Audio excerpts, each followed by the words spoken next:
Hello, people who listen to this podcast who like it, bored and annoyedites. I don't Hello, know. United Arab Emirates.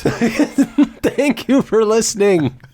This is Bored and Annoyed, coming at you again, for the however many weeks we've been doing this now. A lot. Yeah, it's been a while. Thank you for all your support. Now rate us. Yeah. Don't be useless. Rate us. I am home at the movies. And I'm Jackson. And this week we're discussing, we got to see Spider-Man Into the SpiderVerse early this week. Yes, we did. And we also saw a couple other movies. So, yeah, stick around. It's going to be a good time.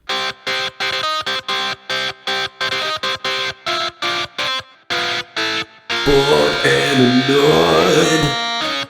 What do we have for news this week? So, on Twitter, I got a DM from a listener, because we're getting like thousands of these. Yeah, I know. A week. It's really hard to pick. Like, I can't keep up personally. It's tough. But I got a DM from somebody who said, at home at movies, you are a tool. All you do is cover the Marvel news and never cover DC news. Did someone really write this? No, I made all that up. Oh my God. I was going to be like, can we send him something? Right? You're the winner of a giveaway that we haven't even announced yet. So I'm assuming you're about to unleash some DC news. Is that what the setup here is? That is the setup. Thank you for labeling it as such. All right, it is. Yes. Yes. So we've got quite a few movies. I was waiting for there to be enough to talk about with DC. So they have a huge, everything is just in development at DC. Apparently, varying levels. I don't understand what's going on. Yeah, but they've got Batgirl is still in development even after losing Joss Whedon, apparently. Okay. Supergirl is still in development. Zatanna, which is female magician lady. So it's female, what's his face? Doctor Strange. Female Doctor Strange, DC Doctor Strange. Basically, except she's got a father. I forget his name. Maybe it's just Zatan. I don't know. Maybe they just put an NA at the end of his name. But some sort of a wizardy DC character. And the latest and greatest is Plastic Man. Now, that could be fun. It could be. Yeah, if it's done as a stupid, Yep. Yeah. So I find it strange, Jackson. Are you excited for the dark, realistic Plastic Man movie? Well, the only one that you reacted positively to was the male hero.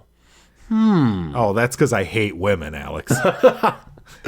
No, I agree with you. I don't know anything about the other ones. I've heard of Plastic Man. Well, you know Batgirl, you know Supergirl. Yeah, but I'd rather just see Superman and Batman stuff, really. Well, the problem with those characters, and I'd say the problem overall with DC, female characters or younger characters they're just a younger and or female version of what you've already seen. Yes. Right. Yeah. And I find that tremendously annoying. So the magician girl would be a unique one, right? No, she's got a father who's the exact same thing that she is. Hold on, so is he the one who was first, the I believe popular so, yeah. one, and she's the spinoff? Oh, well. Yeah.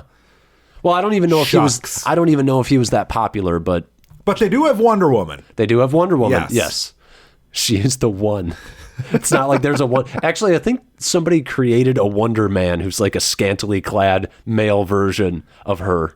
I don't know if it's real or not. Now that they should make. Yes. That would be hilarious. Well, there's a Wonder Man over at Marvel, so I wonder who's got the... Oh, really? Yeah. Ah, but yeah, dark and gritty Plastic Man, sign me up. Yeah, it sounds great. But no, so they're apparently trudging onward. Yeah, it's really... I think they really think that Aquaman's a home run. Yes. Well, that is at reviews are just coming out now. Don't have a set sort of score or anything, but it's at 78% right now. So we were both wrong thinking it would be in the 80s, at least currently. Oh, we'll see. Yeah, we'll see if it raises.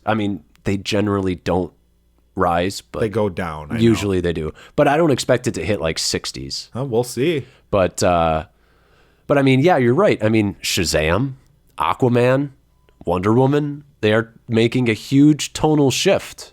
Right. Well, and they don't understand apparently that there are only two properties that really matter to me and the general film going audience are Batman and Superman. Where are those on the calendar? Nowhere to be found because the lead actors are reportedly done. Well, then it's time to figure something the fuck out. You can't just dump Batman and Superman. You can't. But as somebody who has been saying for a long time, just about all comic heroes, there's more than Batman, Spider-Man, and Superman. That's fine. Whatever. I want those two. That's fine. I'm just saying I am okay with getting... They need to be a part of it. Like, you can't... Yes. Marvel... Well, I mean, you were still getting Superman shit even when he wasn't in the MCU. You know, like... Yeah. Marvel thrives off their, Spider-Man. Yeah. I mean, so I agree. I think what you should do is if you're not going to give them their own series, at least have them be, mainstays in the Justice League movies. Right. Well, and I'm sorry, but every Batman and Superman fan kind of has a bad taste in their mouth. They don't deserve to be left off with these shitty fucking movies. That's true. The only way, apparently the Flash movie is still in development too. I just don't know I don't want to see Ezra Miller anymore. Unless it's in that sweet get-up he wore on the red carpet. Exactly. Unless he's Licorice Man. I don't want to see any more. Right. But yeah, they're losing Batman and Superman. They're moving ahead with a lot of female heroes, tonal shifts. I am really, truly wondering what is going to happen to all those Snyder fans out there who say that DC is superior to Marvel. Well, now that proof is in the pudding. It's clearly not, right? But what are they going to do? Because there's a huge tonal shift. It's going more childish, fun, more... Yeah. So Aquaman looks fun. It does. So are they going to switch it up and say that DC is still superior, though... Yes, that's what they're going to do. See, that would make me lose all respect for these people. That's but they never really believed that they believed these movies were better because they went in as fans of these characters. That's so they liked them better because I loved Man of Steel when I first saw it because I'm a huge Superman fan. Right. But with time you need to go back and really look at things from, a different perspective. And clearly, I'm sorry, but Man of Steel is not as good as Iron Man or, it's just not as good. It's got things, I would say it has things over Iron Man, but overall as an experience... Yeah, it's not as good it's not as well made. It's not as good of a narrative as Iron Man had. I might actually like it more. I probably would rather watch that right now than Iron Man, but that's because I'm a fan of Superman. Right. It's not because it's better. I love the score. It's one of the best scores for a superhero movie. Good old Hans. Yep. And even though it's too much, I do like the Dragon Ball Z action at the end. I love Michael Shannon in it. Oh, yeah. And Michael Shannon is a good villain. I still think he's a little thin. People like to give him more credit. He does a lot with his performance, but as far as what's on the page for him, there's not a ton there. We don't need to devolve this into a debate about Man of Steel, but I thought there was a pretty good understand. I like the villains where you can kind of step in there, see it from their perspective, and it's he's trying to save his people, right? And which I thought was well done. And I get it, and you're right. I do like a sympathetic villain to a certain degree, but I didn't think he was that great. But you're right. We don't need to go into Man of Steel. So now that I've done my DC diligence, now it's time to unload the Marvel. Yeah. All right. So Avengers Endgame. We got the title for the new upcoming film, and we got a release date of April 26th, which is a week earlier than it was supposed to be. And I called it. I said they were going to do the same thing.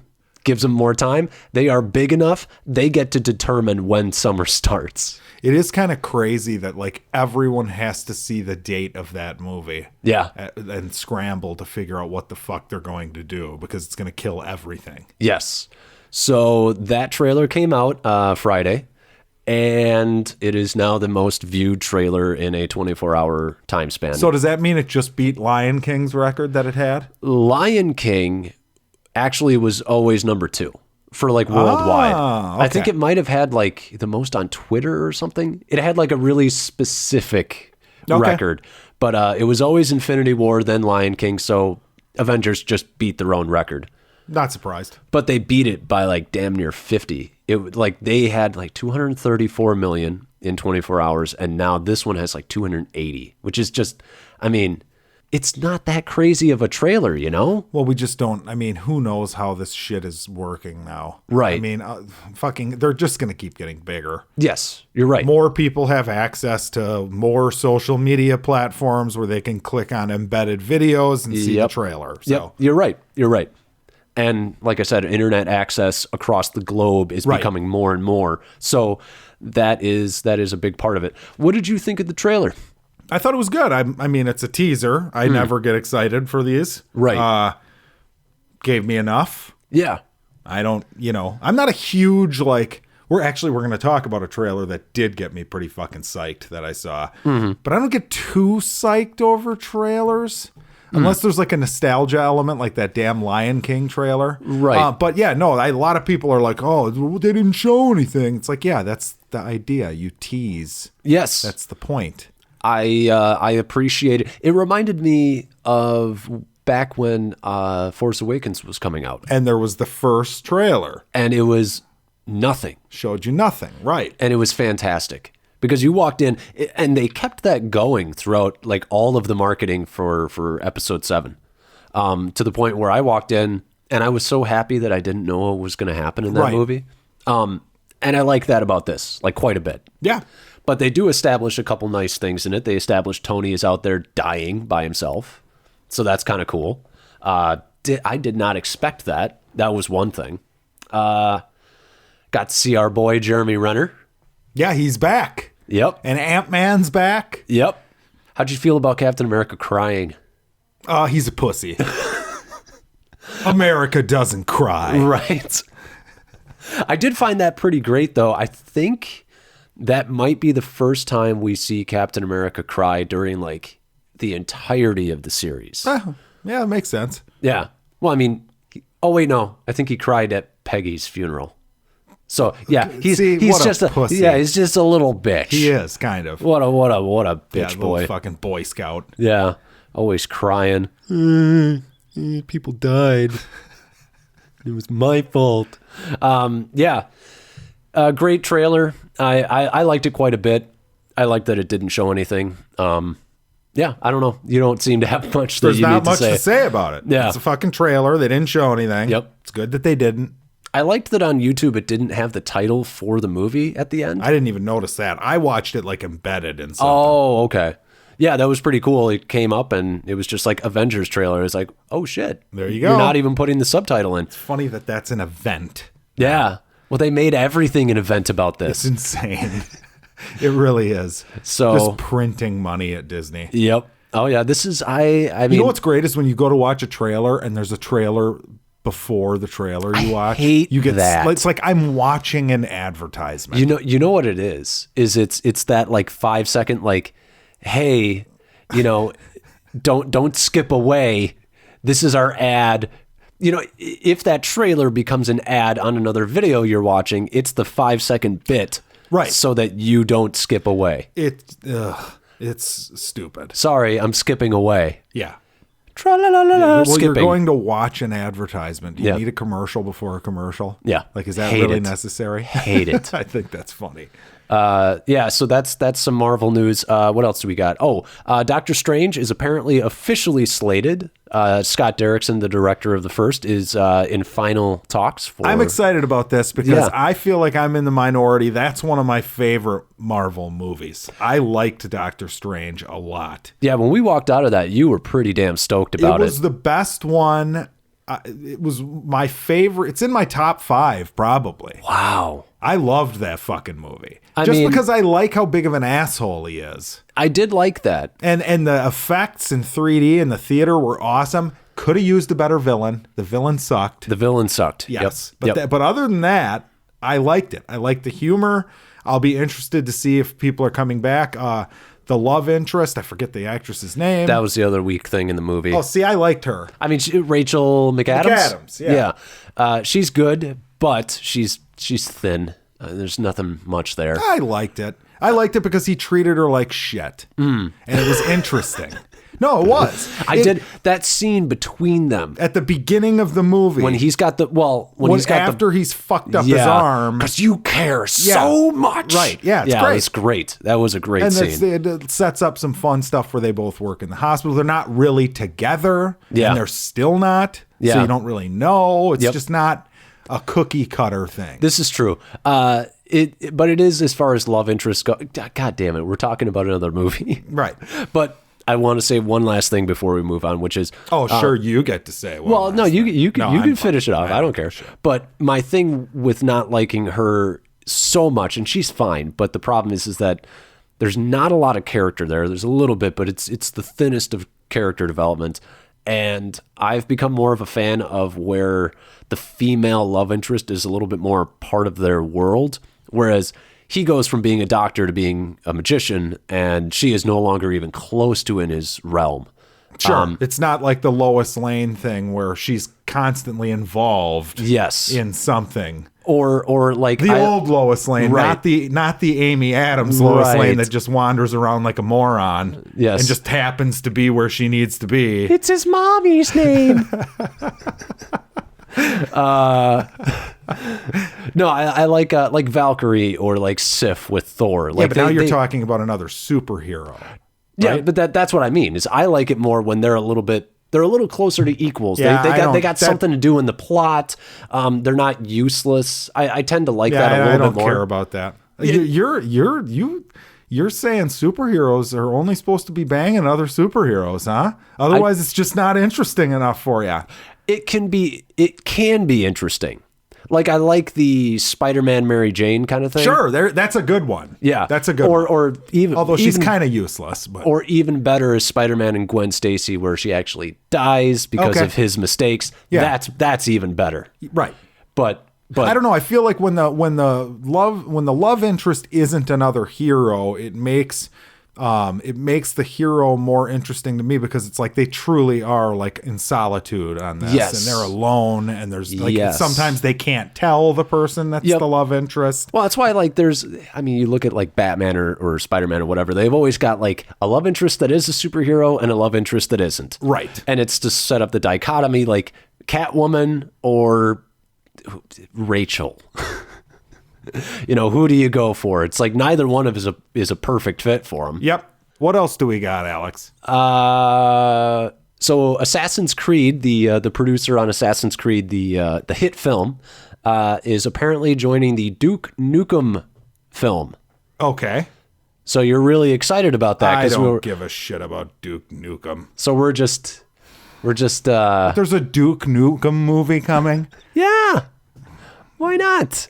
When's the last Duke Nukem game? Isn't he like a precursor to Gears of War, kind of? Yeah, sure, but it's not there. There hasn't been a good Duke Nukem game in years. Like Pong, the movie. Hey, don't scoff, man. It could be coming. I wouldn't be shocked. Yeah. So I mean, that's just. I mean, and the producer of a shitty movie is involved. That's the reason I brought it up. It's just more of what you were talking about last week about. Yeah, they just don't have any. They don't try to make them good. Yes, like I scoff at the idea of a Duke Nukem movie, but you could probably make a good Duke Nukem movie. Why not? Yeah, I any of these movies. Dolph Lundgren could play Duke Nukem. You can make a good movie. I mean, we kind of made a case for maybe not every premise can make a good movie with our special episode this week, but you all should check that out to actually see what I'm talking about. But I was going to say that maybe all premises can work given the right tone, the right writer. So yeah, Duke Nukem can work. Yeah, well, I'd like to see him make a Doom movie, a good one, not that pile of shit with The Rock and Carl Urban in it. It's not coming. Actually, that's not true. Eventually, it is coming. It has to. But you talked about there was a trailer this week that really made you excited. Yeah, BrightBurn. Yep. Evil Superman. Yes. It looks fucking cool, I think. I really liked the, they really were trying to sell you on the Superman angle. Oh, yeah, it's clearly Superman. The cape, the red eyes, the parents on they were using the same font. Right. The rural setting, you have a destiny. things are going to be good for you. Oh, it's going to be great. I'm excited. It's an interesting concept. What happens if Superman's an asshole? Well, the thing is this has actually been covered in comics quite a bit, actually. Yeah, sure. Like there was the one where he landed in Russia. There's been different ideas. Well, and not just even Superman. There were ones like Irredeemable was a like indie one, which was basically like, what if there was an evil Superman? Yeah, I mean, this concept has kind of been done to death in comics. Movie, but it's a budget movie. And it's produced by James Gunn. Yes. And it's never been marketed as a horror. Yeah, that's the coolest thing about it. Yes. Yes and no. Oh, you're wrong. Why not? The only reason is I'm watching it and I'm like, I'm not scared by this. This is more cool than scary. Well, you know that's what I mean? You're a fucking nerd. That's true. It's true. Right.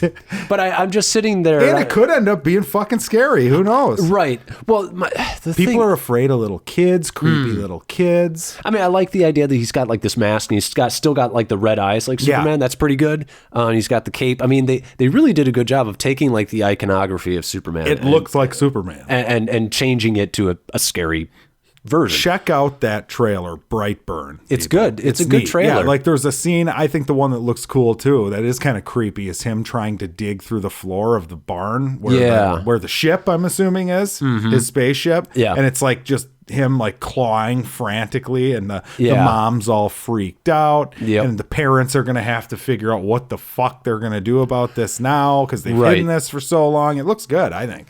Right. It's more so like the questions of like how are you going to do this, because like it's sort of like the same thing of like Superman, like he's unstoppable. So how do you create tension? Here it's the same thing where it's like it's an unstoppable killer kid. How do you stop him? Well, that's been every fucking slasher movie. Right. But even more so, because now you know that he have even less of a chance, because it's not like they can stab him with a butcher's. There's no recourse at this point. Well, what do you do about Freddy Krueger, though? I mean, you got to find some way to kill him, right? Right, yeah. So that's the idea. They got to find some way to kill him. They do. Or maybe they don't kill him. Or maybe they don't. Maybe it just ends in like a horror. Yeah. He just kills everybody on Earth. I was surprised that Elizabeth Banks is the star of this. Yeah. Oh, and for all you Office fans out there, Roy's back. Is that David Denman? Yeah, he's the dad. Okay. Yep. So good old Roy finding some work. It's not all Jim anymore, guys. John Krasinski. You don't watch The Office. He's a heathen. Well, that's next, because I almost am done with Parks and Rec. Okay. So that one's next. Okay. We had one last piece of news, which was Kevin Hart. Oh, yeah.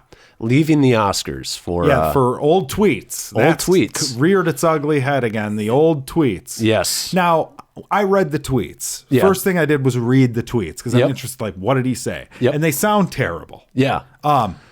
Read more, which funny when you start doing that, like when you actually take the time to try to look into something instead of just reading a headline and jumping to a conclusion. Yeah. From what I understand, these were part of a stand-up act. Yeah. So the context was him basically tweeting jokes from his act.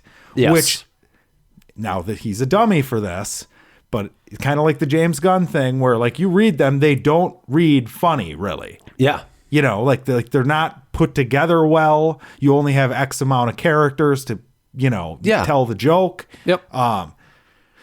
But he's a comedian, and he made offensive jokes. Yeah. And he's a stand-up comedian. Right. This is where I'm like, if he apologized for this, and it's weird because we had talked a little bit about this because he's kind of said like, no, I'll just step down. But then he apologized anyway again. Yeah, he said he wasn't going to apologize because he already apologized for this. So he wasn't going to step down or apologize. And then he ended up apologizing again. And stepping down.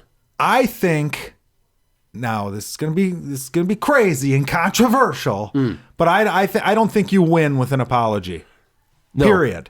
Well, my problem is that he actually made a really excellent point, which is this is what happens if he said something along the lines of, if I step down, the trolls win because I'm not going to apologize again for these because I've already apologized numerous times for these. And he's right. The trolls win because this is exactly what happened to James Gunn. People getting things out of context, people trying to, stir up some sort of false anger. And I shouldn't say that. People can be offended by a lot of things. So it's, but that's comedy. Right.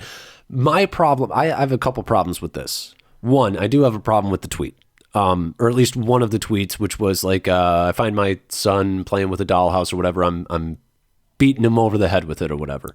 And like the idea is like he doesn't want a gay son, like that's the joke. Okay. And we all have things that we find funny and don't find things that we don't find funny. And I don't find that particularly funny because,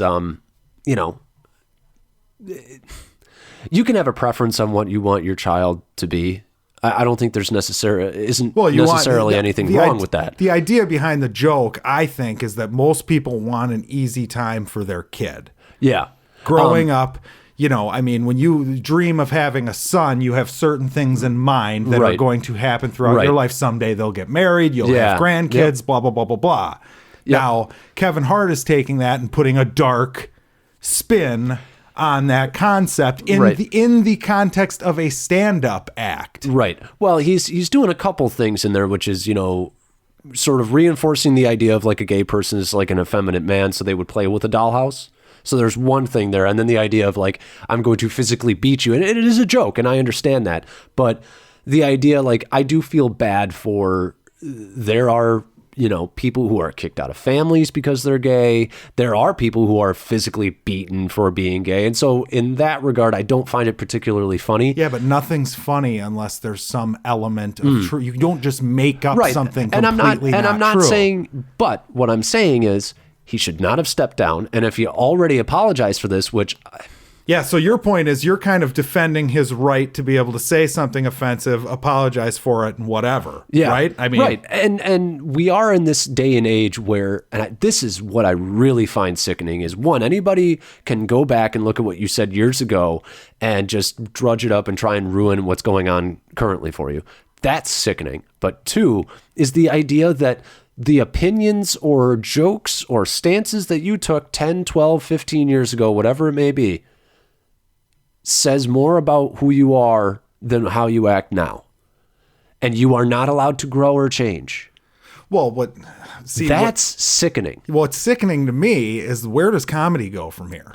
Because, you might find that joke terrible. If I were in the audience that night when he told that joke, I haven't seen the performance. Right. But I'd imagine he's a funny guy. There's a reason why he climbed the ladder to success the way he did. I probably would have laughed at the joke. Now, that doesn't mean that I believe that he would actually do that. Right, exactly. It's a joke. It's a comedy act. And I think there's a way that you can frame that where you're being sensitive to a gay person and the stripes of gay people, and also asserting that maybe it's his own insecurities and I want this for my child because it'd be easier. There are a bunch of ways that he could extrapolate on that joke and have it not be bad or offensive to the point where I would laugh because it's like, I get it. Yeah. Example, I was at Dave Chappelle a couple of years ago. Right. And he made a gay joke and a few people in the audience stood up and left. Now it's like, I'm sorry. What the fuck were you even doing at a Dave Chappelle show if you didn't, he was just going to carve out your segment of the population to not offend you. Right. You know what I mean? Like he can make fun of everything else he wants. Yeah. And this happened with South Park with the guy who played Chef too, when they shit on Scientology. He got all pissy and left the show. Yeah. But then B was... they're making people turn their cell phones in when they come into a show. Oh, really? Yeah, Dave Chappelle does it. A lot of the big comics do it because Yeah. And it's like, come the fuck on. Like Richard Pryor, George Carlin, like all these guys would just be rolling around in their graves at this. Yeah. I mean, it is getting ridiculous. It is. And you had shown me that Seinfeld Does It Hold Up Does It video. Hold- And that yeah. reminded me of this too. There's an episode of Seinfeld where Jerry like is dating this girl and he goes over and she's got this huge toy collection of her Yes. dad's and she doesn't want him to play with the toys. Yes. So she asks him to like get something out of the bathroom or whatever. Yep. And it's true. It probably wouldn't play well now, but he takes like a sleeping pill and he's like, like somehow can I get her to go to sleep with NyQuil or whatever? Does not cause drowsiness. May cause drowsiness. Yeah, right. Yeah. And at the time you're not watching that thinking like, oh, he's giving her Quaaludes, he's going to rape her. Right. You know what I mean? But like you showed it to kids today and they were like, oh my God. And I remember watching that. I didn't think anything like that at the time. Right. Well, I mean, that's the thing too, is like on that they chose specific episodes. Yes. Like the most like quote unquote offensive episodes. But offensive can be funny as shit too. But that is when I watch that one, I'm like, when you say it out loud, it sounds awful. Because it's like he drugs a woman to play with her toys. Now you take toys, and that could be a metaphor, and all of a sudden it is very easy to see the rape.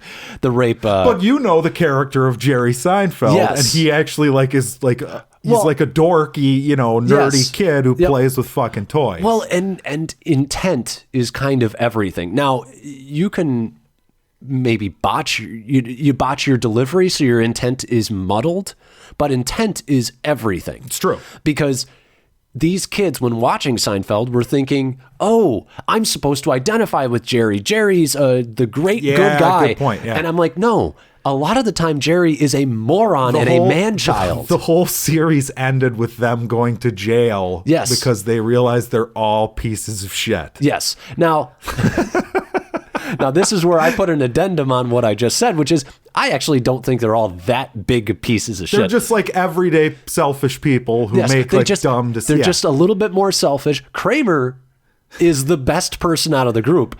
I mean, he'll give you the shirt off of his back when he's got money. Now you mentioned Kramer. Yeah. So this is perfect segue. What Michael Richards, who plays Kramer, did was not what Kevin Hart did. Mm-hmm. When he snapped, it was just uncontrolled anger towards an audience member, a black audience member. And I'm not even going to repeat it because it's bad. It's awful. And this isn't the show for that. But like clearly dickhead, like rightfully, what, and even now, and like he came back on Curb Your Enthusiasm for a season where it's like, even now people I feel like have forgiven him, to somewhat, an extent. Yeah. He showed up on Comedians in Cars Getting Coffee also, and he was so repentant. Well, as he should be, considering what he did. Well, he was actually kind of a downer. He was so like depressed about it.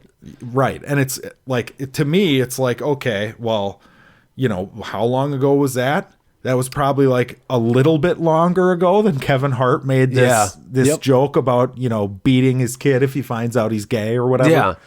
I mean, like I said, I'm not at least that. And like you said, I mean, maybe it would change if I read all of the tweets or saw the entire stand-up bit. Right. I mean, but yeah, that little tweet in a microcosm looks terrible. Looks pretty fucking bad. Right. And I'm not the biggest fan of how it's worded, but I don't know what the intent of the joke is later on. So could turn it around. Point being, he should not have stepped down because now the trolls win. Well, it's funny. It's like nowadays he wasn't huge then. Yes. And it's like these guys need to be careful, but it almost hurts their career in a way because maybe some of the offensive shit is what makes you big. Right. Yeah. It's just awful because I'm just so... it sucks too because I think he'd be good at being a host of the Oscars. He probably would be. Yeah. I mean, and like I said, I mean... You just had it with the trolls. I'm just so sick of this like trudged up from the past bullshit. It's so... I mean, and if it's like... There's a difference between this and like... Harvey Weinstein, right? And his shit from the that's past. When it gets bad. Is you've got all these people collecting scalps, and they're acting like they're these fucking like saviors. Yeah. You know what I mean? Like they Yeah. took down, like they act like they took down the next Harvey Weinstein or Right. something. Well, there's celebrations right. on, you know what I mean? It's just, Well, I mean, and we look at, like, I don't think Kevin Hart is that great of a guy either. Because, I mean, he cheated on his baby mama or his wife or whatever. that's I true. forget. I mean, I don't know much about I forget which, but I mean, he was a cheater and, whatever. But it's just, I don't think he's a Harvey Weinstein. And, No. and now it's exactly what you were saying about, like, well, now we've got one for the left and we've got one for the right. Right, We've it's got James scalp Gunn and we've got it's Kevin Hart. Scalp collecting, like fucking. It's the escalation of politics and partisanship and just sickening, like, righteous indignation. Well, okay, let's talk. Okay, is this going to affect Kevin Hart long term? I say no. I don't think so at all. I feel like, I don't think at all. I don't think so. I think it was, in all honesty, I didn't know that there was a, problem with any of the shit that was going on until he stepped down. That was when I was like, oh, there was an issue? Yeah. That sucks. I wonder who they'll get to replace him. I don't know. Get fucking... Nobody who ever worked with Harvey Weinstein should be able to replace Kevin Hart as the host of the Oscars. Get Billy Crystal. Oh, God. I love Billy Crystal. Oh, boy. I'm tired of him. What? As the host, it's just the same. Oh, well, yeah, as he the does host. his little dance song and dance Well, shit. the thing is I started watching, I didn't finish it, but I started watching When Harry Met Sally this week. And it just made me realize, I'm like, we're just... The world is missing some Billy Crystal right now. I like City Slickers. City That was a Slickers is good one. great. Yeah. I mean, he's great in Princess Bride. I mean, everything he's in, he's great. I do like Billy Crystal. Analyze this. Yeah. he's fucking great. When De Niro cried like a bitch, like Captain America. Yes. The end of De Niro. Like, that was kind of like the end for him. Now, ever since then, he just takes these fucking awful cheese dick, pussy ass roles. It's terrible. What was that one? I forget the one that he did with Pacino where they were partners. Oh, God. Righteous Kill. That was awful. It was so bad. In the first 5 minutes, they got this, like, we're old men, but we're still badasses montage. It's terrible. It was awful. Yeah. I didn't finish it. Well, you didn't see the twist ending. You think it's bad now. I mean, it's terrible. Spoilers for a shitty movie, but I think Pacino is the bad guy. I believe that's correct. Yes, Okay. one of them I don't know if that's the twist ending, but anyways. Shit we watched. Yeah. What did you watch this week? Well, we've got one thing that we watched together, and I don't think you watched this one, so I'll start with that. Ice Cube. Friday. Oh, Friday. Yep. I was like, I thought you were Chris going like Tucker. Friday. I watched this. No, Chris Tucker. Oh, the first one. Yep. Okay. And your thoughts? I haven't watched this in, it's got to be over 15 Me years. neither. So you can tell me if it was overrated and how overrated it is. It's probably a little overrated. I mean, but at the same time, there are some really iconic lines in this. Bye, Felicia. I mean, there are some funny ass moments that I can just remember. It's got those like key moments that I haven't seen it in years, and you got knocked the fuck out. Just the whole idea, him getting fired on his day off, and his dad. It's really goddamn funny. I've been smelling your shits for 22 years. You could smell mine for a couple minutes. Calls him in to like be like, hey, come and work at the dog impound with me. There you go. While he's on the fucking toilet. But I mean, the acting's not the greatest, but there are some key actors in it. Like Ice Cube is not the greatest in it. Chris Tucker is fantastic. They're both likable guys. Yes. I think is what helps. And I loved, I haven't smoked pot in a long, long time, like over a decade at this point. Oh, Jesus. Yeah. And I still loved the pot references.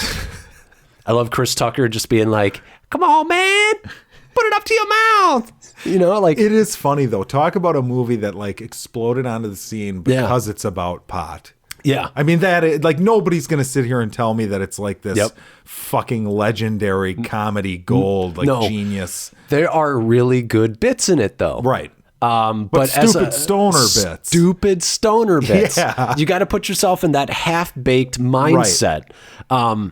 There's one really good weed one, which was it was like a visual gag because Ice Cube and him, like they just got done smoking and they're sitting out on the porch, and then Ice Cube just gets up and bolts into the house. And he comes out like 5-10 seconds later. Did you hear my phone? No, man. It's just awesome. It's awesome. I mean, in all honesty, you enjoyed it. I enjoyed it. Yes. I got one I mean, they're checking out the slutty neighbor. And the mom's all like, she should be ashamed of herself coming out looking like that. Hey, girl. There you go. It's good shit. And then they deal with like something really serious at the end with somebody like, Chris Tucker owes a drug dealer money for not selling the pot. He just smoked it all. And I love the fact that his name is Smokey, by the way. Yep. Yeah, the drug dealer sends like people after him to do a drive-by and kill him and Ice Cube. Right. But this is a comedy. Now, was the drug dealer in the first one, was that the guy played by Zeus, the huge fucking mongoloid bald dude? Zeus was he was a wrestler. He wasn't the drug dealer. No. Okay, no, was he like the muscle? He was the muscle who just came around to be like, "It's my bike." He was also the dude. I remember him in a bike. Yeah, it was him. He was from Dark Knight. He was the guy who threw the controller out the window. Pretty good. I'd give it like a B-. Okay. Like it's pretty solid. It tries to have a little bit of a message near the end of like, hey man, you don't need guns. You got these, hold up your fists. This is how we stuck up for, people back in the day. And then there was like a little bit of an anti-drug thing, but then Chris Tucker takes it back at the end. I'm going to rehab. And then he starts smoking a joint again. I ain't on that shit or whatever. It's just, I love Chris Tucker. Yeah, God, where is he at? Are they making Rush Hour 37 yet or no? Bring him back with Billy Crystal. Oh, Jesus. Billy Crystal, Chris Tucker, classic. And Jackie Chan. Yes. Billy Crystal can be the old, grizzled police chief. There you go. Now, I'm going to take a slight detour on the usual format. Super Smash Brothers Ultimate came out this week on the Nintendo Switch. We might have to play around after this. It is fucking fun. Is it? Not surprising. It's fun. I heard it was Nintendo's most pre-ordered game ever, it's so funny because I remember when the first one came out on Nintendo 64, and it was just like this random thing. It was before like party games were like even like considered a genre, really. Yeah, I'd have to see. I agree. It was like, I'm trying to think if it was even before Mario Party, but I'm not sure. I can't remember. But it was like fucking great. It was awesome. But now it's exploded. It's like this competitive, monstrous thing. Yep. Just go buy a Switch, folks. If you're thinking about it, the fucking thing is awesome. The game is awesome. Yeah. You can send me your friend code. I'll play some Smash with you. But yeah, it's a blast. There are 8-player battles now. There are, but online, I think the max right now in like the arenas is 4. Good. But yeah, there's a shit ton. I mean, there's just chaos. Shit gets way even too with chaotic. 4, I start losing my character and. Yeah, the game is just a chaotic madhouse. But it's really fun. It's one of the greatest battle dynamics I feel that has ever been developed. Well, it's an interesting take on a fighting game. Yes. Because you're not like there's no health bar. You're just beating people until they fly farther. It's a game of attrition. Right. And that's fantastic. It's such a cool idea for a fighting game. Very simple. The moves are like up B, down B, left B, whatever. One of my favorite. We played this this was the game late high school. And I mean, one of the funnest things was seeing how high you could get your percentage before you flew off. I think I think the highest I ever got like in a real versus match against friends was like somewhere in 300, 350. 300 when you tie, when you both lose the same amount of lives in a match, you have sudden death. Yes, pretty much when you hit someone at 300, they're fucking gone. Yes. Yeah. Yep.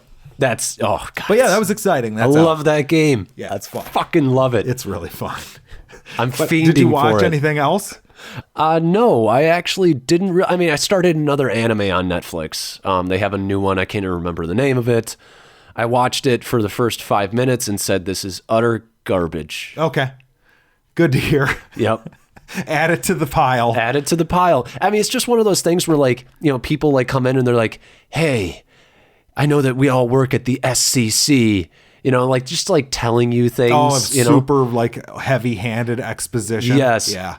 You're a rogue. You're a rogue cop. I can't stand it. But we both believe in you. Yeah, that's what that whole fucking horror movie I reviewed last week on the show was. Okay. Like, yeah. I just hate that. I'm used to bad smells. I was a cop. Yeah. Yeah. I hate that too. I just hate it. Just no creativity whatsoever in writing. It was garbage. And like I said, in the first 5 minutes, I was like, this is legitimately off. Like, that's the weird thing about anime now is it's usually well animated, beautiful backgrounds, good character designs, usually pretty decent action scenes because it's, you know, digital shit, right? Yeah. But just the writing and the character work and sometimes even the English dubbing is just awful. All right. And that goes way further than nice animation, people. Yeah, that's true. Story is important. Yeah. I'll just get a couple out. Sounds like you didn't watch much. I watched Mission Impossible Fallout again on 4K Blu-ray. They know how to make a fucking Blu-ray. Right. Fucker fills your whole screen on IMAX scenes. The sound with the Dolby Atmos soundtrack. Fantastic. Yeah, it's fucking ridiculous. Yeah, and if you want to hear my detailed review of it, it's in a previous episode, and it doesn't change. Yeah. I'm still A+. I'd imagine so. I'm still A+. One thing is, I think I found good old Superman even more awesome this time around watching the movie. I told you he wasn't that bad. Oh, he fucking, just the whole thing. Because you had a problem with him early in the movie. And I forgot about... Spoiler. I suppose there should have been a spoilers tag there. But I mean, what's our rule on spoilers? I don't know. I mean, it's on Blu-ray. Yeah, I suppose. How long did it come out on Blu-ray? Like last week. Maybe you should cut that. Or okay. You know what? Put a bleep in there. Can you put a bleep over that? I'll try. Yeah. Just bleep that whole part and then me talking about spoilers. Hold up. Let me get it quiet just for a second so I can do this. Spoiler. And that's what I'll put over it. Perfect. You might need to drag that out. Spoiler. Perfect. Okay. I'm actually going to keep that bit in too. Yeah, perfect. So that, and then I'm on the final episode of Parks and Rec. Most of the seasons are like 20 episodes long. Yeah. This last one's like 12. Okay. And I got to say, what a disaster of a way for this show to go out. It really did go downhill. It was great up until the final season. No issues. And then they do this 3-year time jump. Yeah. Is this the one where do they go to Britain in this one? Or is that the season? They were in Britain, I think, at the beginning, either the beginning of this season or the end of last season. Okay. But yeah, it's just, it's a gimmick. Like all the characters, like the season started and Ron and Leslie are like at odds with each other and you don't know why. And and it's just, you fucking morons. I don't remember it very well. That's my point. Yeah. I mean, I'm not going to. Yeah. When I think about this show a year from now, this season will not exist in my head. Yeah, you'll think of like what is it, Ralphio? John Ralphio? John Ralphio, yeah.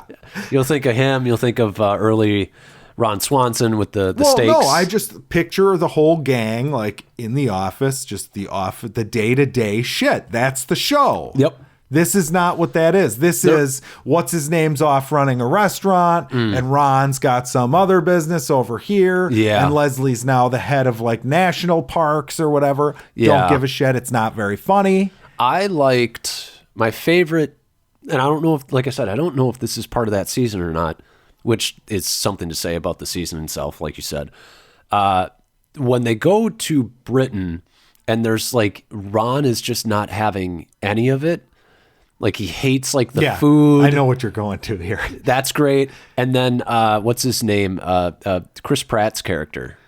Yeah, Andy. Andy. He's got a great bit with like the British consulate there Yes. or whatever. Those two playing with like drones or whatever. Pretty funny. Those bits were like those. I mean, they're like the best characters on the show, in my opinion. Yes, I would agree, and I would fully agree with that. like they're the funniest. Yes. But those bits were legitimately great. But that's probably all I remember. That from might have season. been the end of the last season. Though. Okay, that might have been I don't it. remember. Like Yeah. I'm pretty sure it was because there wasn't a feud between Ron and Leslie at that time. Okay. And Leslie like gave him the book of things to do in Scotland, and he like reads the poem out loud and cries. Right. Yeah. It's pretty good. It's all good. When I think about it, maybe I didn't even see the last season because I Good. can't remember. It stinks. Okay. It really stinks. I might actually go back and check just to see if I have watched it. It stinks. I'm a completionist, man. Don't even fucking do it. It's terrible. But yeah, theater viewing. Yeah. So I'm going to start with one that I don't think you saw, but you have seen. Yeah. They re-released Schindler's List for its 25th anniversary. The good old fun, Yeah. action-packed. Oh my God. So we went to Arizona to hang out with a couple friends. We had bought tickets for the Lions game at the Cardinals. We didn't know that the two teams would be about the worst that exist on planet Earth. Right. But yeah, we went out there, and this buddy of mine out there, they have AMCs that have Dolby at AMC. Oh, wow. Which we don't have here. That's novel for us, yeah. Yeah. It's fucking great, man. I mean, the picture, the sound quality, the seats suck. They do like this weird recline where like the footrest doesn't go all the way up. It like teases you into a Oh, that's not nice. Which it would be fine if the movie wasn't 17 hours and 35 minutes long like Schindler's List is with no intermission. But the movie is a masterpiece. Yep. It's fucking unbelievable. And to your point about like, oh, that comedy, whatever.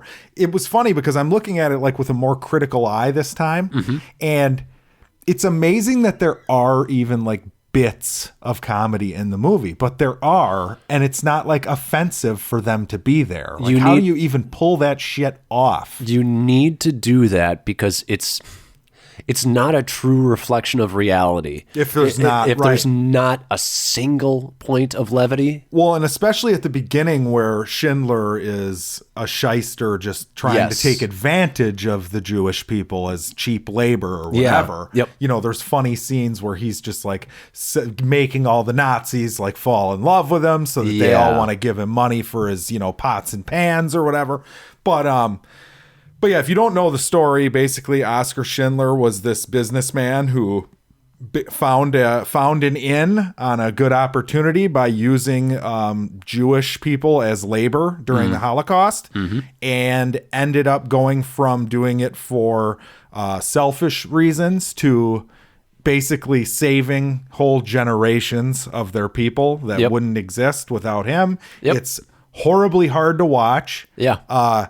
It's the only movie that I can guarantee I will at least come close to crying every time I watch it, no matter how many times I've seen it.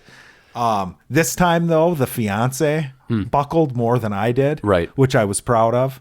But no, if you've never seen it, you have to see it. It's a classic. It's unbelievable. And Ray Fiennes as the evil Nazi dude running the camp. I forget the character's name. Amon Marth or something. I don't know, but he gives probably one of the best performances I've ever seen. Yes. He is so hateable. Yep. It's fucking unbelievable. Ben Kingsley's great in it. I remember watching this. The first time I ever saw it was actually in high school. We were watching it in class. Isn't that, I mean, they should show it in class. They should. But it was one of the worst experiences because you had, the movie makes you cry. Yes. And I'm sitting there, 17, 16. Not wanting to cry. Didn't want all the girls to be like, "Hi, there's Alex, the little crying He's like boy. Captain America. He's a little bitch." Yeah. So show it in school, but maybe give the men a couple minutes. Separate room to watch it in. I don't know. Although that might work the opposite. If you don't cry, Yeah. they think you're like a sadist. Right. You know, you're like a sick fuck. It's a rough watch, man. But it's crazy too, because what makes me sad at the end of the movie is basically him, after all he's done to save these people, he breaks down because he didn't save enough. Yep. And you're sad for that. Yep. And then they really twist it in because they had the actors and the surviving Holocaust people walk by and put these stones on his real grave. Yeah. It's so perfect. Yeah. The way the whole movie plays out. And I looked at my buddy who I saw it with, and I'm sitting there like, I'm talking to him and I'm like, you know, it's crazy because it's super long. You're anxious. You kind of wish there was an intermission, but there is not a single fucking thing that shouldn't be in the movie. Right. Nothing. Yep. Nothing. It's amazing. It's still, it might not be my favorite Spielberg movie. It's his biggest achievement though, in my opinion. I still can't believe Jerry made out during it.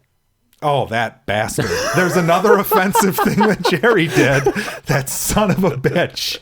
Yeah, that was a great episode. Though. Yep. Fantastic. But you made out during Schindler's List. And I'm gonna do the cliche thing, and I'm just gonna briefly talk about how amazing the girl in the red dress is in it, because there's a scene where, you know, up until this point, Liam Neeson, Oscar Schindler, has been, you know, kind of a prick. He's kind of using them, but you've kind of seen some softer stuff happen. Yep. And he is overseeing when the ghetto was raided and they were being taken to the camps. Yeah. And he's just watching it on a horse from up on this hill. And he's just watching people get murdered, whatever.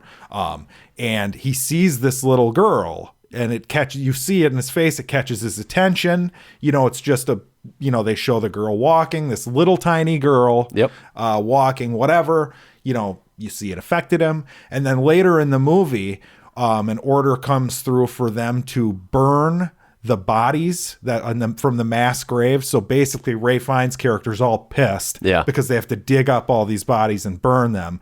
And going into one of the burn pits, you see the girl. Yeah. And it's just... It kills you. It kills you, but it is amazing. Yeah.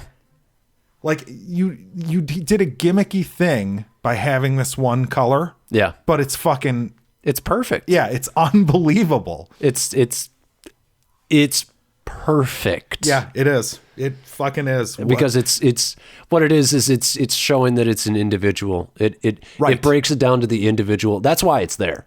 It's not there because it's like, ooh, look at what we can do with special effects just getting one color. It's the idea of like each person is an individual. And when you just see like a mass, like you see it and you're like, that's disgusting. You know, when you see a mass amount of people being, you know, dug up. But when you see the one thing that you're supposed to remember, and nails it home. Your character too is that it's perfect because the character sees it too. It's utter genius is what it is. But I mean, that's Spielberg. I mean, is it Spielberg? I mean, you know what I mean? In recent years, maybe not so much. Yeah. And this was, I mean, he's never been credited as a serious filmmaker as much as he should be. Yeah. Like you think of like not 2001, Close Encounters of the Third Kind. Right, that's a serious movie. It is. But this one is just, it's unbelievable. And it's so much better than Lincoln. Yes. And I liked Lincoln. Lincoln's fine. Yeah, Lincoln's fine. But yeah, it's fucking great. But anyways, so on to more entertaining, exciting things, I guess. Well, one. And by the way, A+ for Schindler's List, by the way. Yeah. I mean, I'm not gonna fight you on that one. I'm not gonna fight you on that one. So Mowgli. Yes. The Legend of Mowgli. What did you think? I thought it was boring. You thought it was boring? Okay. I thought the acting from the little kid was really hit and miss. Some scenes he was okay in, some scenes he was actually downright awful in. I feel like Christian Bale was a great Bagheera. Yes, I would agree. Andy Serkis is always great in his mocap stuff. And he was Baloo. So he was great. Did not like Shere Khan in this. Okay. That was Cumberbunch. I didn't like him. I really didn't like his design. He looked like a Chinese, like a caricature of a tiger, not a real tiger. They all, it was like they tried to make the animals look like humans. Yeah, like their faces, like you're right, like a cartoon character. Look. Right. I didn't feel like Bagheera was like that bad, and I certainly didn't think that Baloo was that bad, but it was really quite bad on Shere Khan. I mean, all the actors who are good actors, what's her name? Kate Blanchett. Kate Blanchett, yeah. Kate Blanchett is Khan in this. Ka. Yeah. And I liked her as Ka. Which is the snake. And it's like I said, we always found it interesting way back when the trailer dropped that it's always a woman. It's always a woman in the modern interpretation. Well, we know that they're snakes. Yes, which was your bit at the time. Still true today. Yes. But I mean, the acting is good, but I didn't find the special effects all that great. I found the pacing was really odd. The writing wasn't that great. I mean, it's not like an F, but it's no more than like a D+, C- kind of movie. Would you recommend it? Not really. No. I mean, see the Jon Favreau one. Yeah, it's like the Jungle Book's better. It's a way better version of it. It's better. I liked it. Okay. I did not hate this. I didn't hate it. I didn't think it was as good as the Jungle Book. Yeah. Fuck no. Yeah.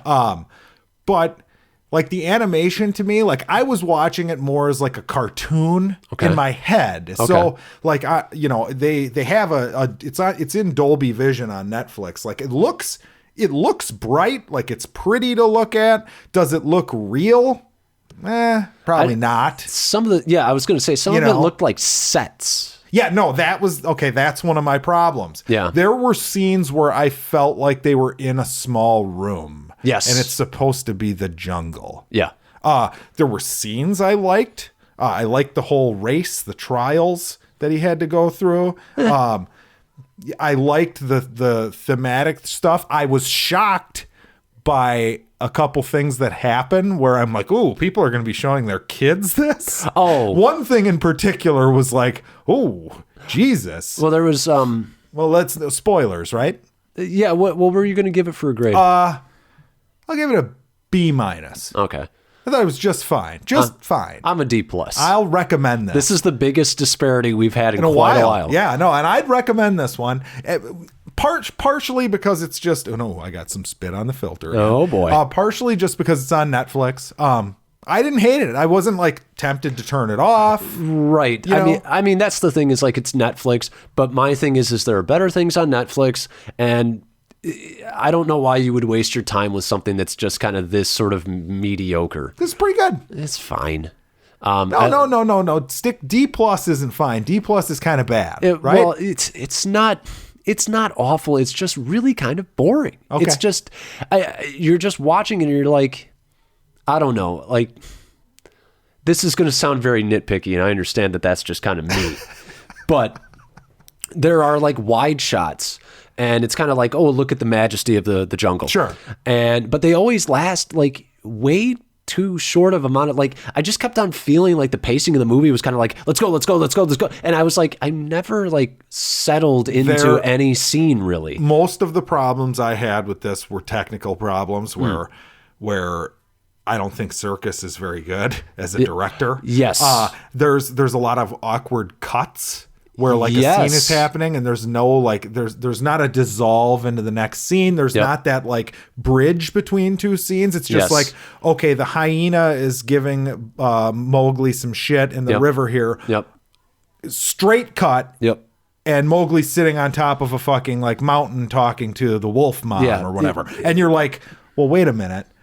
Is there something missing here? Yeah. Like, I can't help but think that they cut shit out because it just doesn't seem right. Yes. But I enjoyed the movie. There were too many things in it that I was like, ooh, like it got me invested to the point where I was like pissed at one point because a character did something that I was upset about. I was pretty shocked at one point. To the point where I feel like a kid is going to like lose his fucking mind if he's heavily invested into the movie. Okay. There's a decision that was made by the whoever wrote this regarding another character and his relationship with Mowgli, where I feel like in most movies there would be a scene that would make it less ballsy than it was in the movie. Okay. So I liked that. But I can't go too much farther until we're talking let's just spoilers. Let's just go spoilers. All right, well, real quick, I'm going to do that. The Bootsy character, the little albino wolf dog character thing. Yep.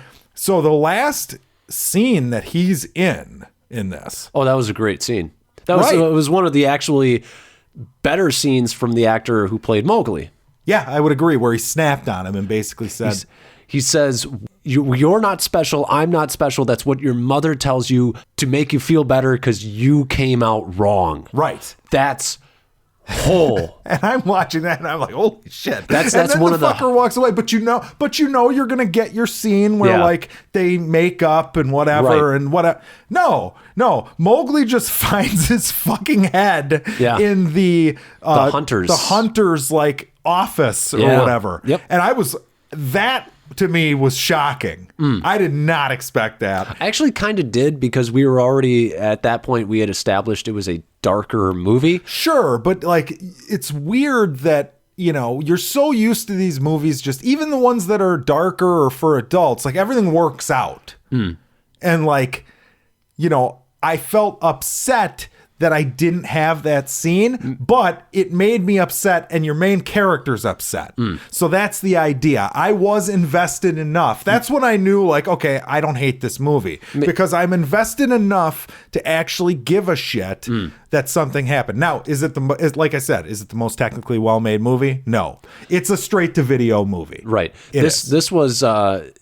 See, and that was actually one of the points where it's funny because, like you said, it worked for you, and for me, I was just like, and that's when I knew it, like, because I had become more disengaged since the time we had seen. I was like, this is maybe the best scene in the whole movie when he did that. Actually, that's not true, because then he does the standard, you know, we don't want you to hate our main character. So he turns around and he starts going like, Boots, I'm sorry, and I'm like.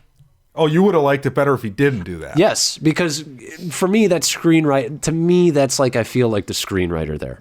I feel their hand in saying, we can't have you hate Mowgli, so he's got to say, I'm sorry immediately. Yeah, but there are, to me, that's realistic though, because there are times where you just fucking lose it. Yep. And like 2 seconds later, you're like, holy shit, I shouldn't have just said and I'm not saying that is something that, I'm just saying the way they handled it. And maybe it was the way he acted it, or maybe it was the way it was written. Well, but one of the two did not work for me, and it felt very manufactured. You know, I wonder if that would have been there if that wasn't the last time you were going to see the character. Like, if there's a scene later on where Mowgli and him make up, then you don't need that. Yeah. But maybe they felt like, this is going to be all you get. Yeah. But yeah, that was fucked up. There was another part that was pretty fucked up. I liked the hyena, surprisingly. Big fan of the hyena character. I found him irritating. Oh, he was great. I mean, there's one really, truly, I would say, probably downright almost awful scene, which is where Bagheera tells him that he's a man cub or whatever. Okay. And it's quite awful because, and also here's something about the kid, and I don't like shitting on kid actors, but the problem with the kid is that it was so obvious that he was working on a green screen set, because there's that scene where he's doing the running, or he's practicing for the running, and he's the only one who's like moving around like a ton, like, oh God, we all should be scared. And it's like, the way that you make him feel like he's part of like that group is if all of the wolves around him are doing it. Okay. But he's the only one. Yeah, but he's like he's the odd man out though. He's not a wolf. I get that, but the thing about that is like Andy Serkis would be better at directing motion capture performances and performers. Right. Well, that was my thing, is I was like, maybe it was a budgetary thing of like, they didn't want to animate them that much, so they just kind of kept them stationary.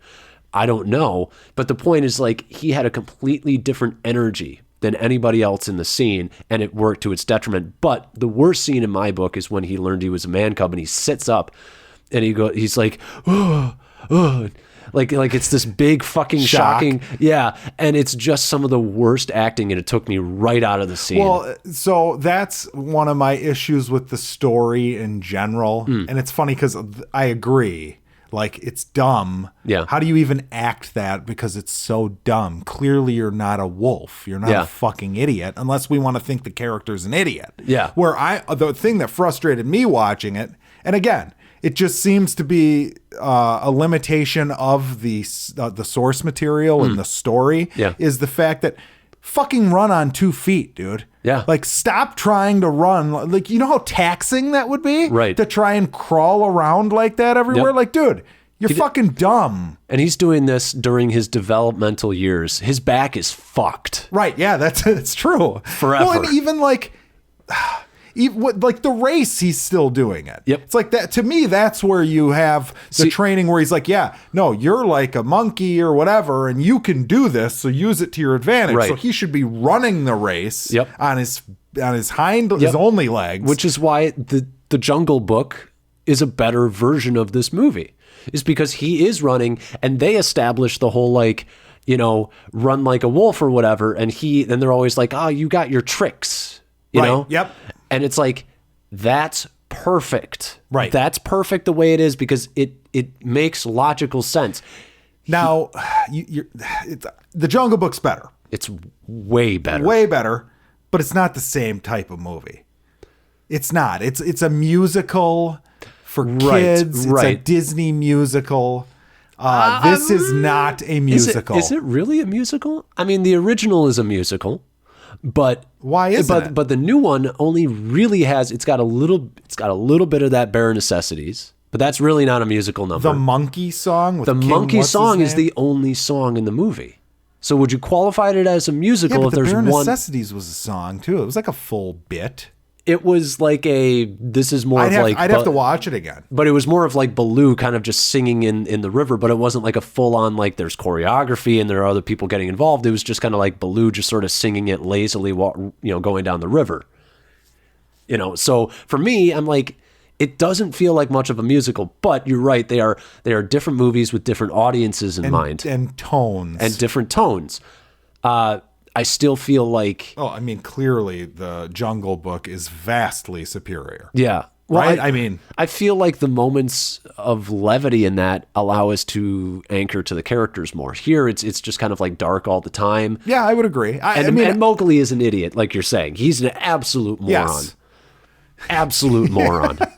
That's my problem with it. But yeah, like I said, I liked the characters enough. I found myself caring about what was happening with them. I guess I have to look past the issues I had with it. I feel like somebody could have taken this and made something really good with it. I feel like it's half measures. It's not family enough to be a family version, and it's not gory or dark enough. So you think you just go all out with it? Yes. Okay. Yeah, absolutely. I think you could do like a really great borderline rated R version of this.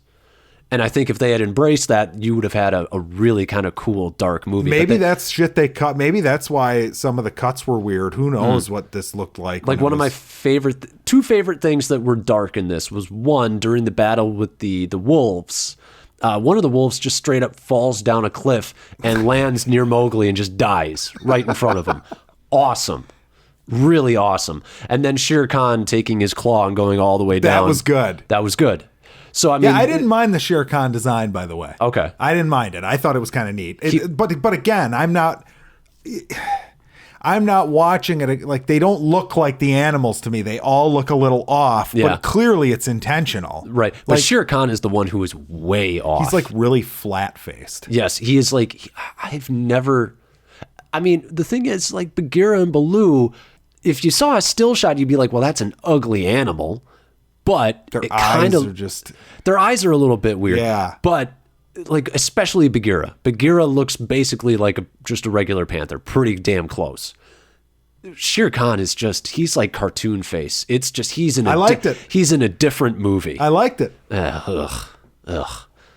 And I just, he's not, I didn't like and I don't know. He wasn't as good as, what's his Idris Elba. Idris Elba was great. That performance was fantastic. Well, and the thing about Shere Khan is I've never read the Jungle Book, so I don't know what like the original, but I didn't like the whole, like he's got like this, messed the broken I liked claw. it. Loved it. I wasn't a big fan. Because I'm like, well, if you've got, it reminds me of like, oh God, what's his name from Iron Man 2? And there will be blood in the water. Oh God, the dude whose face is all fucked up from plastic surgery. Yeah, that dude. Fuck it, doesn't matter. Whiplash? Yeah. But it reminded me of that because I'm like, I don't know if people are going to be super threatened by this dude who like can't even run that fast because he's got this messed up front paw. Like he would be, I think Bagheera could take him in a fight single-handedly. No, because he's a badass. It's just a war wound. Yeah. He's a fucking monster. I don't buy it. I think it's cool. It gives you a little bit of like, ooh, this guy's been through some shit. Like, yeah, but you got that from the Jungle Book one where Idris Elba had the fucked up eye. Well, that's fine. They chose a paw this time. But he was still intimidating as fuck. Yeah, I don't know. I thought this one was fine. Okay. As far as intimidation is concerned. we won't agree on it, which is fine. I say see it. Alex says doesn't. That's good. We need to disagree more often. Right. Speaking of disagreeing, we're not going to do it on this movie. No, we will not. Spider-Man Into the SpiderVerse. Second best Spider-Man movie, in my opinion. I have had the weekend. We actually got to see this early, which was awesome. Yeah. And I'm waffling on it because it's really tough because I love Spider-Man 2. And I like Spider-Man Homecoming quite a bit. Yeah, I know. You liked it more than I did. And I like Spider-Man Homecoming. Right. This isn't a knock on that. Right. Like Spider-Man Homecoming is like it's like a B+. Okay. For me. I think Spider-Man 2 is probably like an A. Okay. This is really, really close to Spider-Man 2. It's really close to. I don't know if Spider-Man 2. Hold on. When you came out, you said this was fighting with Homecoming for the second spot. It's better than Homecoming. Okay, you've decided it's better than Homecoming. Yep. See, this one, I figured you'd love this because it's got to tickle the comic book nerd. Oh, man. Yeah. It's tough. It's a really, it's tough because they're different movies, This one is cooler than Spider-Man 2. Maybe. Yeah. But as far as like. Way funnier too. And way more comic booky. Yeah, I mean, that's not fair. Right, I know. It is a comic book on the screen. It is fair. No, it's not. That's fucking, come on. There's like, they can put pow, pow, pow and sound effects and what characters are thinking. All that kind of shit. I didn't mean necessarily that. I just like meant in visual style, you don't mean? No, I meant like more so like it's closer to the comics than actually Spider-Man 2. Sure. That's what I meant. Well, I mean. But yes, in that sense, it's also more comic booky, but that wasn't the term. That wasn't the way I meant. Spider-Man 2, and this isn't supposed to be about Spider-Man 2, but fuck it. Because this is one of my favorite. That's my A+ Spider-Man movie. Okay. That's like, for me, there's like The Dark Knight, there's Spider-Man 2. Okay. That's how good I think Spider-Man 2 is. Because it's probably the superhero movie that I get the most emotional watching. It's got some, that's Aunt May shit. That's the problem. Is that's where it has a real edge over. It's so good. Into the Spider-Verse. Oh. And the thing is Into the Spider-Verse has a ton of heart. It tries, it does some things like that are okay in that regard. There's a scene that I think they needed.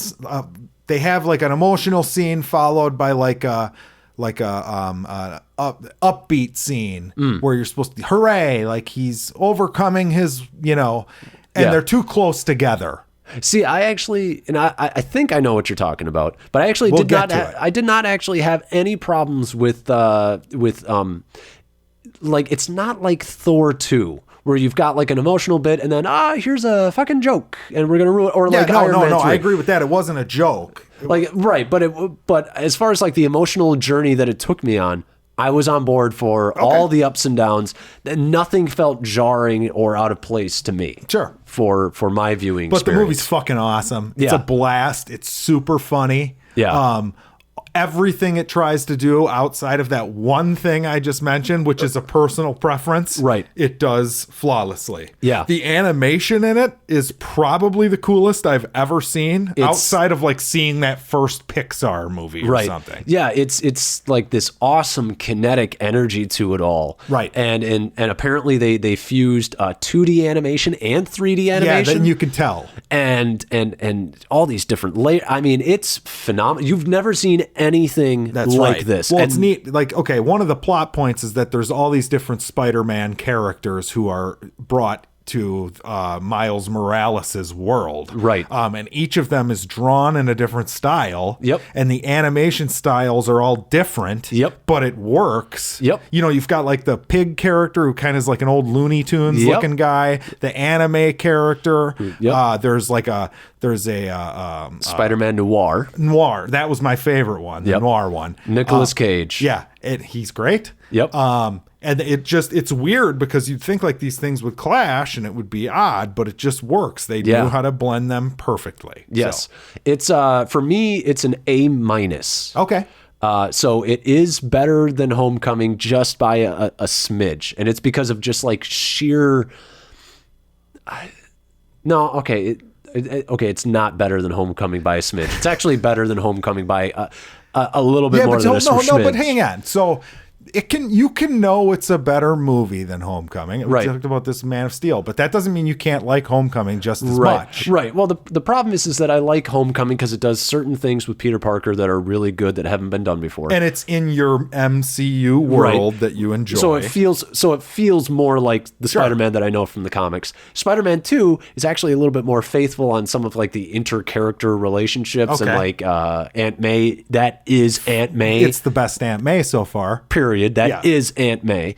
This is like the wacky, kooky, crazy fun. Yeah. So we're all getting different parts of Peter and Spider-Man in all of these movies. How awesome is that, though? Yeah. That you can go like, I'm in the mood for a fucking fun, stupid, cheesy comedy. Like something funny. And, and, you know, just that's a blast. Yeah. I'm in the mood to like watch a drama. Yep. You know what I mean? Yep. It's awesome. It's just a great movie. It is. I would agree, by the way. I think it's A-. I think we're lockstep. Phil Lord and Miller, Kathleen Kennedy, you really fucked up. Oh, yeah. Solo, right? Yeah. They didn't direct this. This was directed by a different guy, but they wrote it. Heavily they wrote involved, it, right? and they were producers on it. Killed it. Well, unbelievable. I couldn't help but think like, Jesus, if somebody like people need to just copy this animation. Yeah. Because you can do so much cool shit with so many properties that are just dead in the water. Like, okay, we're done. We talked about Superman like not being around. Make a fucking Superman like this that's not connected to the DCEU or whatever. Yep. I would love that shit. Yeah. I finally get to see him fight Brainiac in this animation. Perfect. This might be, and this is the crazy thing. I saw Teen Titans go to the movies this year, and that was the funniest animated movie, like by a mile. And this is funnier? This is probably funnier. It was hilarious. And has bigger heart. Like, it just does everything better. Like, that's a really good movie. And you're talking about, like, you know, different movies and whatnot, different goals. Still a really funny movie, but this is probably as funny with better action, better heart, and a more unique animation style. It's one of the best movies of the year, dare I say. I would agree with that. I honestly it might make my that. list. It might make my list. I mean, it's not going to be like, it's not going to be higher than Infinity War. Okay. See, I don't know. I'm like, I loved it. I thought it was amazing. Yeah, I had a blast. But Infinity War is an A for me. Marvel show might even be Although an A. This is Marvel, but it's not real Marvel. It's Sony, which is that's disgusting. Shocking. That's disgusting. But yeah, you gave away the plot as far as like Miles is the Spider-Man of this universe, and then there are other ones. And I love the fact that they just get that out of the way. They just say, "Oh, maybe you're from another universe," blah blah blah blah, and boom, we're done. Right. Don't explain it. We all understand multiverse. It's pretty freaking simple. Now, spoilers. Yeah. We've given our grades. The relationship with him and his dad and him and his uncle. Yeah. Fucking great. Yeah. Nitpicks. The fact that he feels so terrible that it's his fault that his uncle got killed. I don't really buy that. Right. That's maybe a preference thing, but his uncle was trying to murder him, basically. That was... Well, He didn't know that Miles was the new Spider-Man. And he stopped. He had stopped. But he's still an evil villain who's doing dastardly, terrible things. You got to think about this. I mean, kid spent 16 years with his uncle. He's known he's a villain for 20 minutes. True. So that's going to override. That might make you more pissed. I don't know what I'm saying? Well, would you be pissed when they just died in front of you? I don't know if that's the overriding emotion. I just don't think you'd be blaming yourself. Clearly, it's not your fault. He's not young enough to not have any sort of logic in his thought process, would be my point. Right. My counter. My counter would be that children all the time in divorces blame themselves. And that's even up until like their late teens. Yeah, but that's not a divorce. It's different. It's not the same. The guy is an evil supervillain. Like, you didn't make him an evil supervillain. No, but he felt like he could have saved him in that moment. Well, so okay. Well, sure. Sure. Pussy Alex today. I'm just saying it didn't bother me at all. Like you were saying, it could be a personal preference thing. And it was one of those things where I'm just like, okay, all right, I don't buy that. Well, whatever. Right. I get what you're doing. Now move on. So I'll go with a nitpick. Okay, you got a nitpick. I do. Well, I said A minus. That's true. It's got to have a nitpick. I'd say one of the biggest ones, and this is a story issue. There's a point where Miles goes missing. He starts training with the Peter from the other universe, and he goes on a bunch of missions with him, whatever. Yep. He goes missing, and his parents call for him, and that is never resolved. He shows up at the door. His dad shows up at the door after his uncle has died. Yep. But there's no like, where have you been? There's no like you'd be kind of pissed. Yeah, and he thinks that he's like, Miles is webbed up at that point. He can't open the door, so his dad just sees the shadow moving under the door. And he doesn't know if that's Miles or his roommate or his whatever. roommate. Yeah. So you would think he would try and get in. Just to get that clarified, because as far as he knows, his son is still missing. And so that is a problem with the script. And it was one of the few things where I was like, I feel like a few things got cut out of this, a couple scenes that probably didn't help the pacing of the movie, but probably helped with logistics of story. Okay. And that was... It's funny that your biggest nitpick is like the front end of what mine is, because I don't like the fact that when he does break out of that, it's like, oh, he's Spider-Man now. Right. He's flying around, because the scene is what you just said. Yeah. Miles is like, duct taped or tied or webbed. Duh. It's a Spider-Man movie. But the dad's knocking on the door, and you're right. It doesn't make any sense. You'd be fucking concerned. You'd slam the fucking door down. Yes. You're a cop. Yep. You're not going to get in trouble for doing it. Yep. But anyways, there's that scene, and then he says something, and basically like it sparks something in Miles where all the characters were just in there and they webbed him up because he's not ready. Yeah. And he, can't just use his powers on command. Scene too. It was. But like 2 minutes ago, the whole scene was about he's not ready, this, that, and the other thing. Yep. Characters leave. Dad comes, he's ready. Yep. Like that is literally the breakout of how these events unfold. And I feel like you needed something between the dad coming to the door scene and the I'm ready swinging around the goddamn city scene. It's a little bit of the problem of like, we've got this ticking clock of this portal that everybody needs to go through, blah, blah, blah, blah, blah. That is the only problem, but it's a testament, because you're right. What you just said is completely right. And that's my other nitpick, is that his turnaround on his skills happens a little too fast. It just kind of happens. It just kind of happens. And as much as... But it doesn't. It's so much fun that I feel like a Grinch by even fucking insulting. It's a testament to how much you are on board with the movie that you just don't really care. You're just like, fuck it, go with it. He learned stuff. Good. Awesome action. Well, and you're like, I am so distracted watching it just by how fucking cool everything looks. Yes. Like this movie with regular animation or something I'm used to. I mean, I still think it'd be good. Yeah. But it was just insane to look at, you know? Well, and some of the things were just fantastic. Like, so they have to break into a building and he's like, what am I doing? What am I doing? And he's in the background and you see like the bad guys who are entering the building or whatever in the foreground.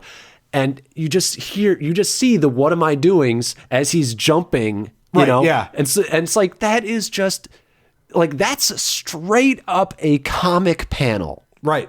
It's Oh, awesome. there were a bunch of scenes like that where like the background's like this really colorful like explosion Yeah. or something. In the foreground, they're doing like their pose in the air. Like, yeah. Oh man. I loved when he first gets his powers and he's walking through, like that's when like he actually makes like a really meta joke of like, why is my internal voice so loud? And like all of like his internal monologue is showing up with the bubbles. Fantastic. Also, there was a great little joke there of like, while he's still in his head, he notices a really tall girl and he goes, wow, she's really tall. Yeah. just great humor, great timing on the jokes. But the heart, man. Yeah. Peter from the other universe Is great. He's the fuck up Peter. Things didn't work out with Mary Jane. He's not that great of a Spider-Man. He's let himself go a little bit. He's a little chubby, but he's great. He was awesome. He's still Peter. But the thing that I was really concerned about in this movie was I always loved the fact that Miles becomes a Spider-Man and his dad has always had a little bit of a problem with Spider-Man because he's a cop and he's like a vigilante, whatever. And I'm like, how do you do that? One, how do you do that? And how do you set up the mentor relationship of like, oh, knowing Spider-Man if he comes from another universe? They have Spider-Man exist in this universe. It is the Peter Parker of this universe, and he dies. They did the comics pretty damn accurately, or at least combined them in really good ways. So you were saying, though, that in the comics, Peter Parker dying is the Uncle Ben for Miles, whereas in this one, it was his uncle, right? Well... Or a combination of the two, sort of. It's sort of a combination of the two. Yeah, because you get the death of an uncle, but you also get the real impetus for trying to be Spider-Man is, I let the real Spider-Man, the first Spider-Man, die. Yeah. Because I wasn't able to. It works a little bit better in the comics because he gets bit, and he sort of, he has the powers for a while, but he doesn't become Spider-Man. Yeah, it didn't... I'm assuming it works better in the comics. It didn't hit me the way that the Uncle Ben whole thing in the actual Sam Raimi ones did. I mean, when Martin Sheen died in those Andrew Garfield Spider-Man, weren't you just broken up about it? Oh man. No. But no, the actual Uncle Ben. Yeah. And the way that that's played with Aunt May in the second one. Yes, yeah. I mean, talking about Aunt May, I love the way that Aunt May is just... she's kind of a badass. She's kind of a badass. She runs in this universe, she knows that Peter is Spider-Man, and that's how it happens in the comics eventually, which is great. Also, pretty fantastic scene for that Spider-Man who his Aunt May died. Yeah, that was good. I was like, oh no, I'm going to get like a little the choked Aunt May wasn't like she was just like, yeah, you're from another universe. Yep. All right, let's move on. Yep, got it. Cool. But I will say when the Peter from that universe died, and this is just because I've been a Spider-Man fan my whole life, but it choked me up a little bit. I was like, oh man, we are... And then they have like the memorial where everybody's wearing... such a pussy. Yeah. I really like the bit where they did like the Toby, like, we know the Tobey Maguire Spider-Man got bad, and let's just not talk about this one scene where he's dancing around, That was fantastic. Because everybody just hates that. Yeah. But I liked that. Can't recommend this enough. No. I really can't. But I did. I mean, it's like I said, the heart is when Peter dies, and then the Peter being scared. I mean, there's a lot of heart in this movie. Miles has a ton of heart. What did you think of the villains? The Kingpin and Doc Liev Schreiber. Ock? Liev Schreiber. Did you like Kingpin? I liked Kingpin. I thought he was funny. I mean, I wasn't like super attached to him as a villain where I'm like, ooh, Kingpin. Right. But it was just a fucking hilarious character design. It's perfect. It's like the perfect way to avoid the pissed off it's not like the comics fan, because you've got a different version of Scorpion, you've got a different version of Doc Ock. This is like the version Green of Goblin too, right? Green Goblin is different in this. That's actually comic accurate from a different universe too. Yeah, sure. But I mean, they're all actually comic accurate. They're just from different universes, and that's like you know. Oh, you want to get now Kingpin to me it was like, oh, that's Kingpin. Yeah, it's Kingpin. It's like this big brute monster His head of a is man. in the middle of his chest. He looks like a cross between like a rhino and a turtle. Yeah, he looks like something you'd see in like a Tim Burton claymation movie or something. He looked great. His look was my favorite part about him. I like the Doc Ock too. Yeah. They didn't concentrate much on the villains though. No, which was kind of just there, but it didn't matter, I guess. It didn't really matter. It wasn't the focus of the movie, and it didn't bother me in the slightest. But Kingpin had good motivation for opening up the multiverse, which I was a little... Yeah, that was neat. I was a little concerned about. Vanessa! Oh yeah, classic. I'm going to say this. Maybe one of the greatest Stan Lee cameos ever. Yeah, that was really good. Because I'm going to lay this out for people. Miles shows up at a comic store or a costume store. This is after Peter has died and everybody is buying a Spider-Man costume. Right. Because they all find out that Peter Parker, and Mary Jane gives like this, eulogy to him. Fantastic scene. But he goes and he buys the thing, and Miles, with a line that has multiple meanings, I'm not sure if this is going to fit. And Stan Lee is the guy who's selling him, and he goes, it always fits. Eventually. And then they cut to a sign that says no refunds or returns. There you go. It's a joke. Right. It's got heart. It is perfect. Yeah, it's thematically relevant. Yeah. Stan Lee thing. Yeah. Now, would you have liked for in the credits, there's a mid-credits little tribute. Yeah, tribute. Now, do you think that fuck off Bill Maher should have been added at the bottom? Nah, it's all right. That's all right. I would like a fuck off Bill Maher. I liked that. I believe they also accredited Ditko as well, which was the co-creator with Stan Lee. They both died this year. So I mean, God, it's almost like it's rough. You don't want to say perfect, but it actually almost is like a perfect tribute to them. He's trying not to cry right now. Oh, God. He's God really damn it. losing it today. Not at all. I watched Schindler's List this week. And then I loved talk about post-credit scenes. That was a good one. That was great. I'm going to go back to the origin. It is funny because I do remember the pointing. Yes. That was fantastic. Oh, that's one for the fans. Miguel O'Hara, who is Spider-Man 2099. Fantastic costume. Don't know much about the character beyond the costume. And then last thing I wanted to mention, your favorite character, Spider-Man Noir. Nicolas Cage.